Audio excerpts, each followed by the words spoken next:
మన ముఖ్యమంత్రి గారు అన్నారు అసెంబ్లీలో హెచ్సియులో గుంట నక్కలు ఉన్నాయట. హెచ్సియులో అందుకే మేము పోవడం లేదు, మేము అక్కడ అడిగేందుకు పెట్టలేదంటే ఇట్లా పనికిమాలిన మాటలు మాట్లాడతారు. ఆ పిల్లల ఉద్యమాన్ని దాని పవిత్రతను దెబ్బతీసే ప్రయత్నం చేస్తాడు ఈ ముఖ్యమంత్రి.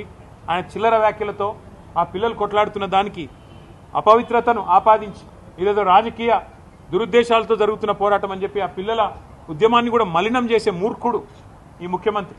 అందుకే మేము కొద్దిగా దూరంగానే ఉన్నాం. మాకు కూడా ఫోన్లు వస్తూ ఉన్నాయి, అన్నా మీరు రండి, మీరు ట్విట్టర్లో పెడితే కాదు, మీరు కూడా రండి అంటున్నారు. కానీ మేము అక్కడ పోగానే ముఖ్యమంత్రి ఏమంటాడు, ఇగో బీఆర్ఎస్ వాళ్ళు చేయిస్తున్నారు, ఇదంతా మాకు తెలుసు ముదే, ఇదంతా వీళ్ళే అని ఇష్టం వచ్చినట్టు పిచ్చివాగుడంతా వాగుతాడు. అందుకే మేము సరైన వేదికల్లో ఈ అంశాన్ని ఎత్తుతాం.